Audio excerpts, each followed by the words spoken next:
I married my wife because I owed her family $100,000. I grew up in a neglectful family. I never knew who my father was, and my mother clearly never wanted a child and preferred having fun with so many new boyfriends and husbands I honestly lost count. My basic physical needs were met: food, clothes, a place to live, and that's pretty much all she ever did. We moved in a new city when I was 11 in the middle of the school year, and that's when I met my wife.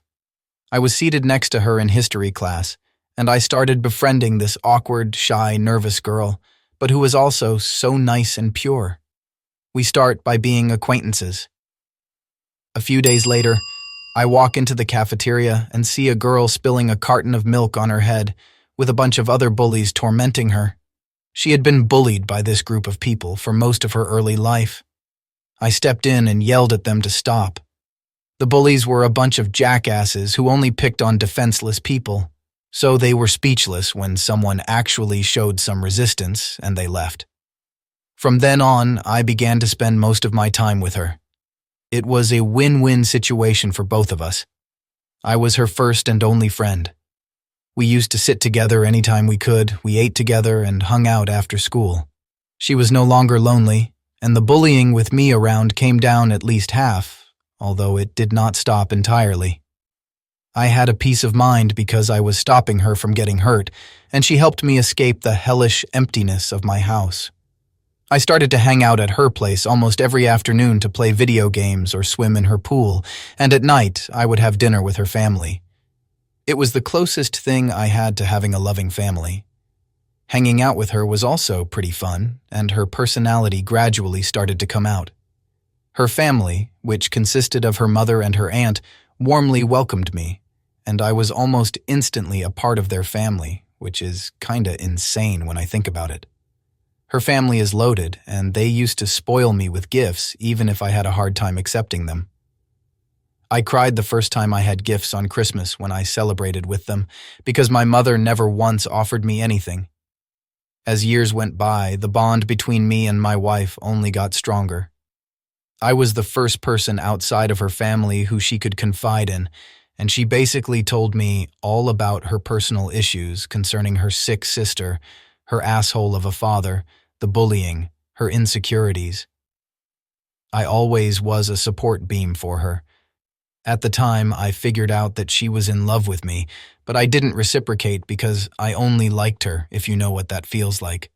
I also didn't want to ruin our friendship and have her family stop treating me so well. In high school, the bullying fully stopped. She was much more confident and less awkward, and she found a loyal group of friends who could protect her. It also helped that she became really pretty. We were still very close, even if we naturally spent less time together, and she still went to me anytime she needed to vent about her issues.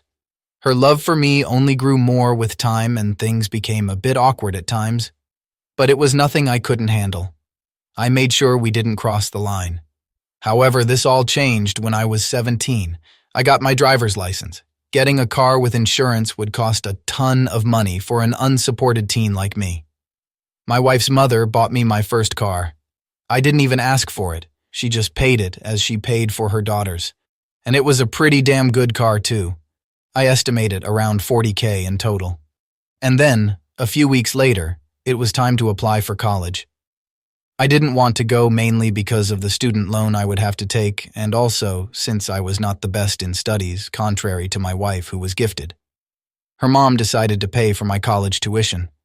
I refused at first, but she insisted, saying I would also be there for her daughter since we went to the same college, even if I knew deep down it was simply an excuse.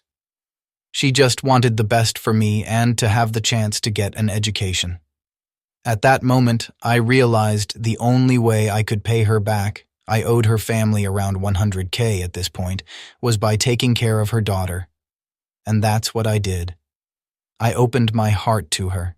She was so happy, and her family and friends were too. She was the one who confessed her feelings first.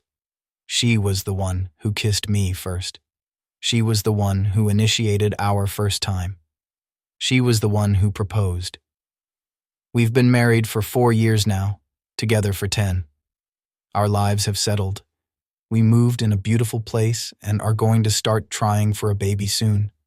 I still owe her mother for the money, but anytime I try to talk to her about paying her back, she brushes me off and tells me she considers me as her son, and she won't accept a single cent I give her, her words. The thing is, I like my wife and care for her, but she loves me so much and I don't know what to do about it. She doesn't know it, obviously. She deserves someone better than me who would love her with all his might, but she is too passionate to realize it. Our lives are perfect, and I am so happy with her. I have never thought about cheating once.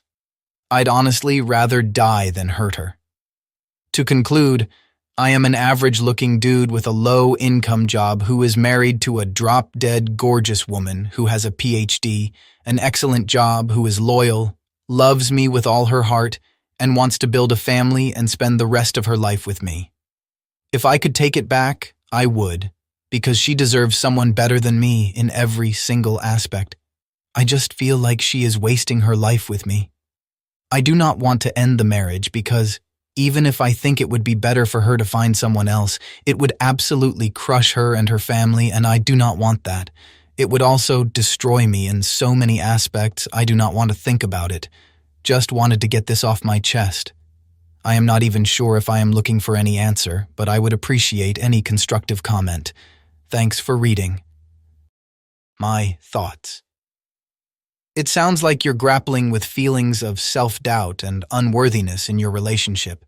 However, it's crucial to recognize your own value and the positive contributions you've made to your wife's life. You've been there for her since day one, offering care and support during vulnerable times and defending her when needed.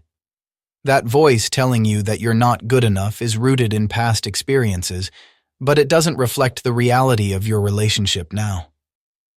Remind yourself that you deserve love and happiness with your beautiful and brilliant wife.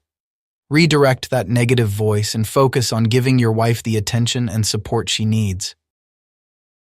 Did you miss my previous video? How dare you? Just kidding. Catch you in this video?